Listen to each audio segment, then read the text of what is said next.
kalau seni untuk seni ya ndak nyampe nanti, mentoknya cuma di kesenian.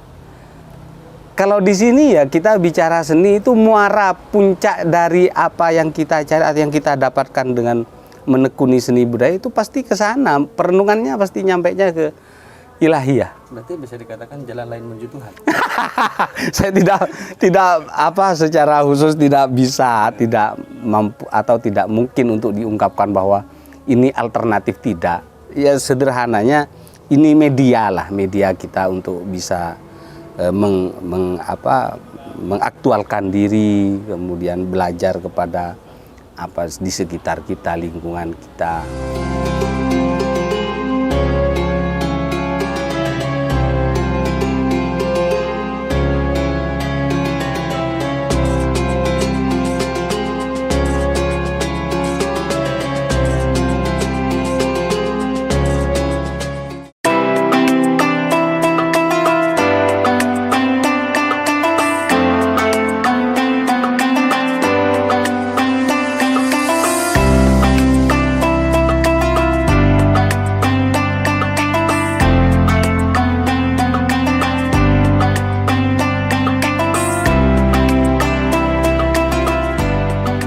Assalamualaikum warahmatullahi wabarakatuh. Selamat menjalankan ibadah puasa untuk seluruh rekan Madura. Kali ini kami ada di Desa Peragaan Lao, Kecamatan Peragaan, Kabupaten Sumeneb. Kami berada di Yayasan Az-Zikir, di mana yayasan ini dikelola oleh atau diasuh oleh Kiai Turmidi Jaka.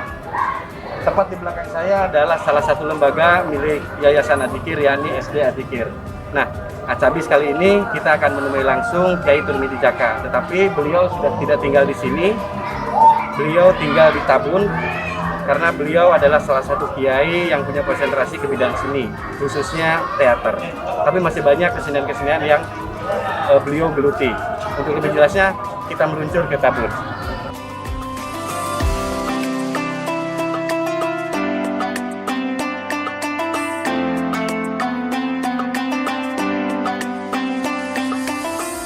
Beliau adalah salah satu Kiai Madura yang nyentrik, unik bisa dikatakan begitu. Tidak tinggal di lembaganya, memilih untuk berada di Tabun. Tabun ini kalau kita lihat, nanti kita akan jalan-jalan seperti apa Tabun. Beliau memilih tinggal di sini dan ikut serta membangun geraknya budaya di Madura, terutama teater, batik, musik, dan lain sebagainya. Langsung saja kita sapa beliau. Assalamualaikum Pak Kiai. Waalaikumsalam warahmatullahi wabarakatuh. Kiai, kita nih datang ke sini sengaja pengen bertanya ke Pak Kiai, kenapa Kiai kok lebih senang tinggal di sini? Biasanya kan kalau Kiai itu ada di lembaga gitu. Kok ada di tempat bukit seperti ini? Ya awalnya memang kecenderungan sejak nyantri saya ya, di Al-Amin itu. Jadi kecenderungan untuk bergaul dengan hal-hal yang sifatnya alami itu sudah ada di situ. Nah, kenapa saya cerita seperti itu? Jadi waktu di Al-Amin itu saya daripada menghafal mutola itu lebih banyak main gitar. Terus lebih senang ke kegiatan kayak pramuka. Itu kan lebih dekat dengan alam. Jadi kecenderungan saya kepada kegiatan ekstra itu lebih besar daripada intrakurikuler itu. Sampai Idris bilang, sebentar kamu kok bisa main gitar, main musik. Itu siapa yang ngajari Ong Al-Amin ini mencetak orang jadi ustadz.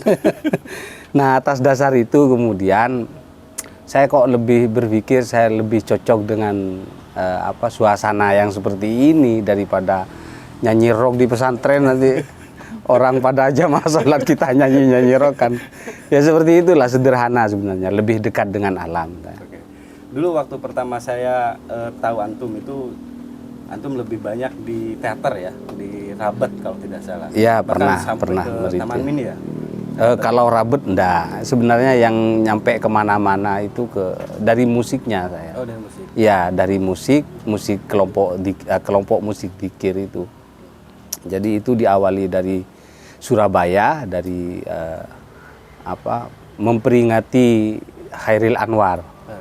Itu di Aksera, Akademi Seni Rupa Surabaya. Di situ saya tampil musik, diundang. Dari sana kemudian saya dibawa ke Pemuda, ke gedung Pemuda itu, kemudian Jalan Pemuda itu di DKS juga, Dewan Kesenian Surabaya, di Cak Durasim, terus nyampe Jakarta dan keliling-keliling dari musik sebenarnya. Kan Pak Kiai ini kan lahir dari keluarga Kiai. Iya. Lalu dididik di lembaga Pondok Pesantren Al-Amin. Apa yang Pak Kiai cari di dunia musik ini? Jadi waktu itu kan kalau kelas akhir Al-Amin itu ada semacam menulis rencana. Jadi biografi lah, menceritakan, menulis, menceritakan dari apa yang paling pertama diingat dalam hidup sejak kecil, yang termemori sampai kemudian sampai Mondok Al-Amin, sampai nanti keluar Al-Amin mau apa itu harus sudah ditulis. Nah, di tugas itu saya bilang, saya menulis gitu loh, bahwa saya ingin setelah keluar Al-Amin, saya ingin ada di tengah-tengah masyarakat, ingin mengembangkan seni budaya memang. Jadi ingin berdakwah atau melakukan perenungan-perenungan spiritual lewat media seni, baik musik, baik lukis, baik teater, sastra. Maunya seperti itu. Itu dalam jadi kalau dicek di pusat dokumentasi pesantren itu, dicari tulisan saya, insya Allah ada itu. Dan memang ini yang diharapkan. Iya. Lihat dan kenyataannya kok jadi memang seperti ini gitu loh. Oke. Terus ada lagi yang ya ramai dah perbincangan bahwa tempat ini, Tabun ini tempat kumpulnya orang. Oh iya. Jadi orang belajar apapun di sini. Itu memang dari awal Pak Kiai pengennya seperti itu ya. Apapun ada, batik ada, teater ada, musik iya gitu kan di tempat ini. Ya, kalau musik, kalau seni memang dari awal ya, dari sejak saya sekolah, dari sejak sampai saya lulus. Kalau ngobrol-ngobrol, kalau kongko-kongko lah, itu begadang malam itu sebenarnya warisan dari almarhum bapak saya. Jadi bapak itu selepas dari pesantren Al-Amin itu memang lebih dekat dengan masyarakat akhirnya. Jadi di warung kopi, dengan tukang becak, dengan segala macam latar belakang profesi. Nah itu budaya itu yang terus terbangun sampai sekarang. Jadi bukan karena basic seninya sebenarnya kalau begadang malam dan kumpul dengan banyak latar belakang itu dari bapak itu. Kembali ke tadi pengalaman dulu bahwa ini adalah hal yang dicita-citakan. Setelah terlaksana seperti ini, apa yang bisa Kiai simpulkan atau maknai lah dari aktivitas yang oleh orang mungkin untuk seorang kiai ini nyeleneh gitu Pak Kiai. Gimana? Enggak, saya kan apa yang banyak dekat dengan, artinya yang banyak bersinggungan dengan saya itu sebenarnya rata-rata kalau di sini itu alumni yang mungkin gagal jadi ustadz, kemudian tidak bisa jadi kiai, ya itu tertampungnya di sini kayaknya. Jadi sudah satu komunitas dengan saya. Nah, baik itu alumni Anokoya, alumni Pamekasan, Tapeta, alumni Sekorace, itu macam-macam sebenarnya. Oh, tidak hanya Al-Amin juga, iya, macam-macam. Terus dari pesantren-pesantren di kayak Ternate itu kan ada alumninya yang bersinggungan dengan saya di bidang kesenian. Jadi mungkin mereka satu gelombang lah dengan saya. Di tempat ini kan banyak anak-anak muda ya yang tidur di sini terus berkreasi lah. Iya. Apa mereka sifatnya seperti mondok atau enggak? Itu uniknya, makanya saya tidak berani saya ngomong atau menyebut mereka santri, saya tidak berani saya. Tetapi bahwa mereka merasa belajar beberapa hal, mungkin terinspirasi ya, bukan belajar lah. Kalau belajar, karena sebenarnya proses belajar itu ada belajar mengajar. Saya juga belajar dari apa yang saya ajarkan kadang. Jadi terinspirasi mungkin oleh aktivitas saya. Itu saya tidak berani nyebut santri, karena pada level tertentu ketika skill atau kemampuan atau intuisi yang dia asah dalam kesenian dan melihat segala hal itu lebih tajam dari saya, maka kemungkinan saya lebih banyak belajar dari dia gitu. Jadi beda konteks, tidak kayak pesantren lah, bukan kiai dan santri. Kalau di sini di seni ini ya saling belajar lah, sama-sama mengasah saya pikir. Untuk nilai-nilai keagamaan ada nggak yang artinya dikuatkan di mereka? Otomatis sebenarnya begini, kalau kita bicara seni budaya ya muaranya pasti ke perenungan ilahiyah pasti. Muaranya kalau seni untuk seni ya ndak nyampe nanti, mentoknya cuma di kesenian. Kalau di sini ya kita bicara seni itu muara puncak dari apa yang kita cari atau yang kita dapatkan dengan menekuni seni budaya itu pasti ke sana. Perenungannya pasti nyampenya ke ilahiyah. Berarti bisa dikatakan jalan lain menuju Tuhan. Saya tidak secara khusus tidak bisa, tidak mampu atau tidak mungkin untuk diungkapkan bahwa ini alternatif, tidak. Ya sederhananya ini media lah, media kita untuk bisa mengaktualkan diri, kemudian belajar kepada apa di sekitar kita, lingkungan kita, apa yang ada dalam diri kita kan seperti itu kan, disuruh melihat apa yang ada pada dirimu bukan pada orang lain kan. Dalam ini biar Tretan Madura bisa lihat-lihat situasi. Oke. Kita sambil jalan ke tempat batik ya.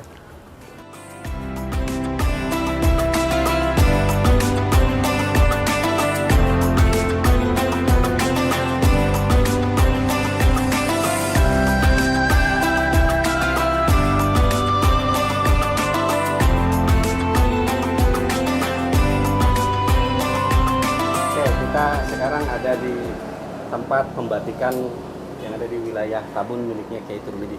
Pakai ini batik ini dibuat antum sendiri atau bukan antum, justru kawan-kawan?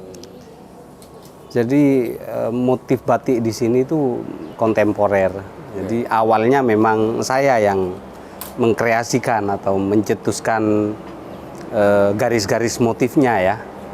Jadi menafsir kontemporer dalam batik itu seperti apa, saya coba lakukan itu tahun 2009 sampai 2010. Begitu sudah kelihatan bentuk, banyak yang belajar. Dari Talango ada itu putranya Kiai Asis itu, Kiai Asis Talango. Kemudian dari Perancak ada Kiai Humaidi, itu belajar batik dari sini. Kemudian di Perinduan juga ada dermaga, ada macam-macam lah. Di Sampang ada batik Salose, itu dari kita. Kemudian di Gapura, di Deso, banyak. Nah itu awal motifnya memang yang mencetuskan kita.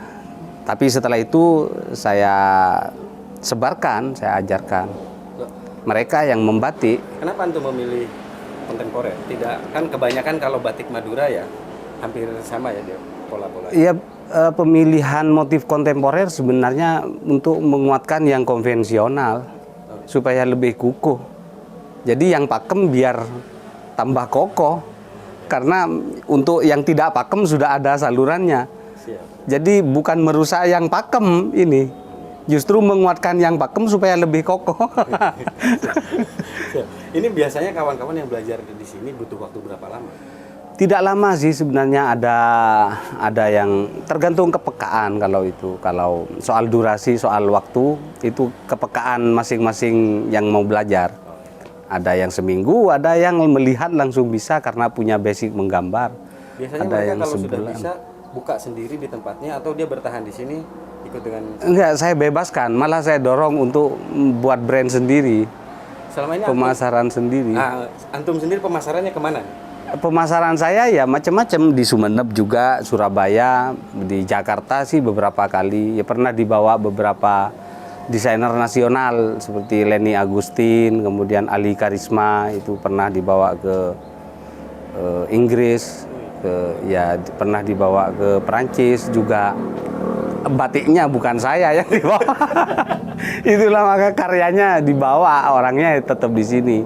Pemasarannya di Oke. Kalau musik dari lagu yang diciptakan saya kan nada Islaminya terasa. Oke, ya. Religiusitasnya terasa. kalau dengan batik apakah ada arah ke sana juga nggak, Sir? Ya ada lah, dasarnya aja ada langsung.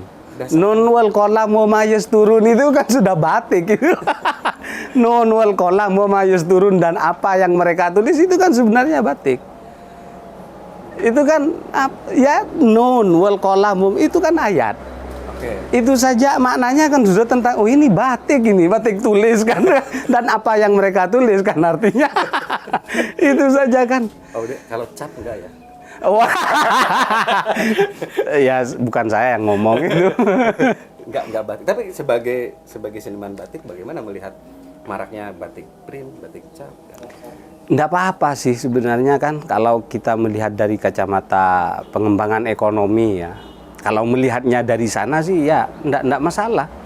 Jadi kami itu menekankan kepada kawan-kawan yang belajar, yang membuka usaha itu enggak apa, buka seluas-luasnya. Kalau perlu satu Sumenep membatik semua enggak, itu malah lebih bagus. Soal rezeki itu hubungannya dengan yang ngatur soalnya. Tapi saya dibawa program si desainer ini.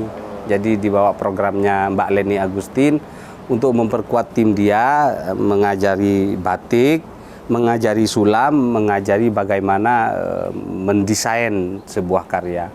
Kebetulan saya tugasnya di batik. Kalau yang di Baduy itu hadiah sih sebenarnya. Jadi ada penghargaan uang ya dari Kick Andy itu untuk digunakan oleh desainer Leni Agustin. Jumlahnya tidak banyak, tapi mungkin karena beliau lebih memprioritaskan kepada pemberdayaan, akhirnya ya apa Mas kalau ngajari batik di Baduy?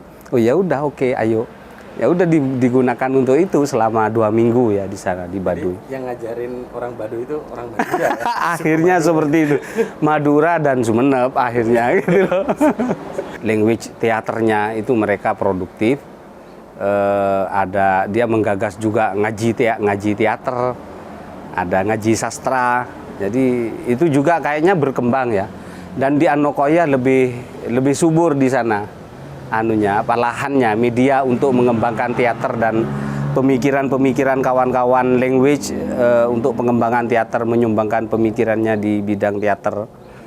Itu lebih subur di Anokoya daripada di tempat lain sepertinya, karena beberapa kali prestasi itu diukir oleh mereka sampai kemarin itu ke Taman Ismail Marzuki ke Cikini, dan nasional kayaknya ajangnya itu masih jadi sebenarnya di lingkungan teman-teman potensi untuk seni budaya itu luar biasa. Ini pertanyaan terakhir. Kan Kiai ini melekat ya. Kiai ini kan melekat dan ini starta sosial kalau di Madura ya.